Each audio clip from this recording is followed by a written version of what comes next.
Hey guys, it's Evie. So glad you joined me. In this video, I'm going to be teaching you 3 simple shifts you can make to help increase your child's self-esteem right away. So let's go ahead and jump right in. So the first tip is helping your child feel capable. If you think about a time when you felt really insecure about yourself and you were really just full of doubt about your abilities, it's probably because you felt you were feeling insecure and you didn't feel very capable. One of the ways that I teach parents how to increase their child's self esteem and confidence is give them opportunities to feel capable. So that might mean that you're a little bit less controlling than you normally are. And I say it like that because most of us come into our parenting experience with lots of control issues. I know I definitely did. I still am working on my control issues, perfectionist issues, codependency issues, and the list goes on. So if you are there, I totally get you.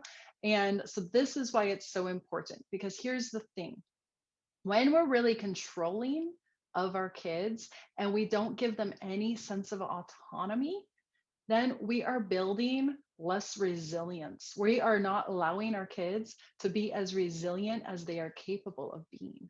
So we're actually kind of stunting their growth in this area. And I know that's not what you want to be doing.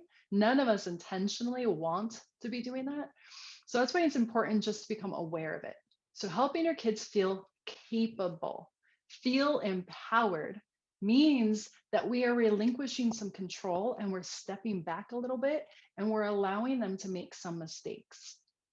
And mistakes, it's important how we are viewing mistakes. Mistakes are a way for us to learn and grow, and that's it. Okay, so if we have a perfectionistic kind of mindset attached to us because of how we grew up, that is going to translate right over to our kids, and it's not going to go over well. I can tell you from experience. So instead, you can relinquish some of that control, help your child feel capable, build into their sense of self by not controlling everything. So this might mean, if your child comes to you and they want help with homework, instead of jumping right in and being like, oh, what do you need help with, and I'm happy to help, and da da da da da da da, you ask some questions to help understand what it is they're actually needing help with, because a lot of the time, if they know we're going to bail them out and rescue them, they are not going to step up and become the best version of themselves because they know mom or dad has got it. So instead of just going right into that rescuing mode, control mode, all of that stuff, you can just sit back a little bit and ask some more questions. Be like, oh, well, what homework do you need help with? And tell me more about it. Can you explain this process of the homework or this assignment? Can you explain to me XYZ? And chances are they might need a little teeny tiny boost of help with a very specific problem. But if they're used to you kind of coming in and kind of taking over and all of that, they don't have a reason to actually step up and grow those muscles to become more resilient. So it's an opportunity for you to learn and grow and for your child to learn and grow, to let go, help them feel capable, help them feel encouraged to do better. The second tip is focus on the positives. So much of the time we get caught up in this really negative narrative that my kid never listens to me and I always do this and that and my kid never picks up after themselves and da da da da da da da. And it's just not true a lot of the time.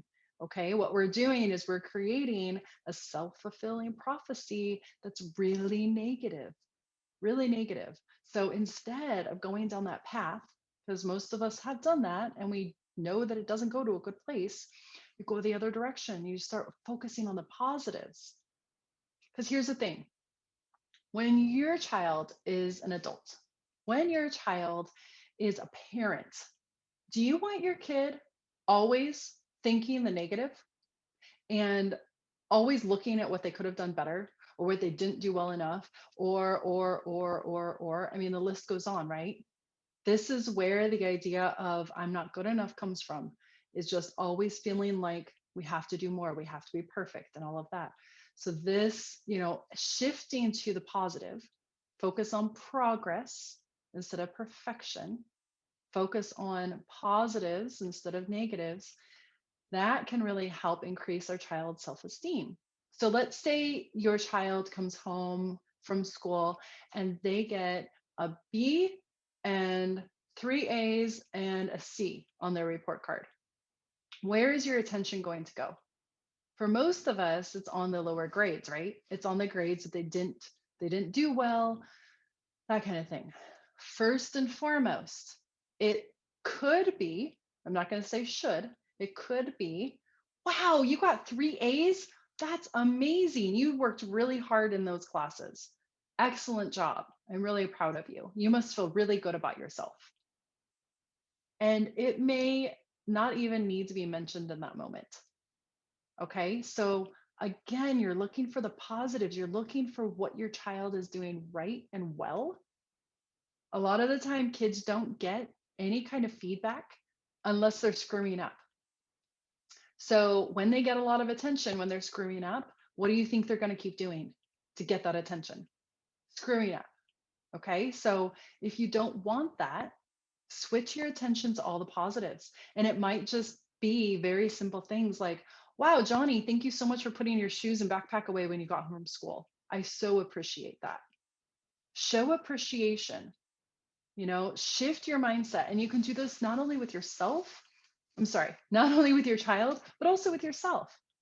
Start doing this with yourself instead of at the end of your workday thinking, gosh, there's still a million things that I didn't get done, and I didn't do this well, and I forgot to call this person, and da da da da da. Look at all of the things you did get done. Focus on all of the positives. That is going to translate over into your relationship with your kids. And it's a really powerful process. And it does make a huge difference. I promise you. Okay, so the third tip to increase your child's self esteem starting now is allow natural consequences. Natural consequences basically mean that you step out of the way and you let the natural course of action happen. You let them fully be responsible for their actions, and you are not standing in the gap to rescue them, fix them, change anything. You're just letting the chips fall where they fall. So an example might be your child doesn't want to wear a coat to school.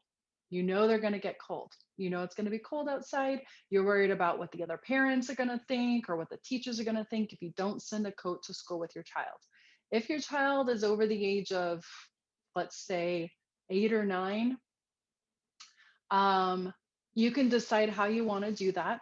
One way to address that situation could be, hey, I'm worried you're going to get cold during the day. Do you want to bring a coat in your backpack just in case? That way you give your child some autonomy so they don't have to wear it first thing in the morning. You're not guilt tripping them into anything. And you're not coming in with this very stern, harsh, I know what's best for you, and that kind of thing. Excuse me. So when we do that, we tend to silence our message a lot of the time, because then we're engaging in a power struggle with our kids. And when we do that, that's when we start to get really frustrated, because they're responding to the power struggle. They're responding to the invitation that we just gave them. So a way to bypass that is give them some autonomy and some choices within some boundaries. And you could even say, I'm worried that you're going to get cold. I'm worried that you're not going to be able to go on the playground today because it's 40 degrees outside. So how about we compromise? You don't wear a coat to school, but it's there if you want it and it'll be in your backpack. So you're coming together, kind of working as a team with your child. You're also, for older kids, let's say you have a teenager, allowing the natural consequences to happen, not rescuing.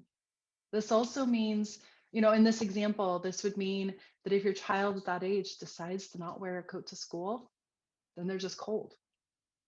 that you're not going to jump in the car halfway through the day and come and bring them a coat because they chose to not bring one that morning. If they are old enough, if they are in middle school or high school, okay, this is a very um, kind but firm way to establish some boundaries because you're showing your child, hey, I know you're capable of, you know, taking care of your body. And if you're telling me your body isn't cold, I believe you.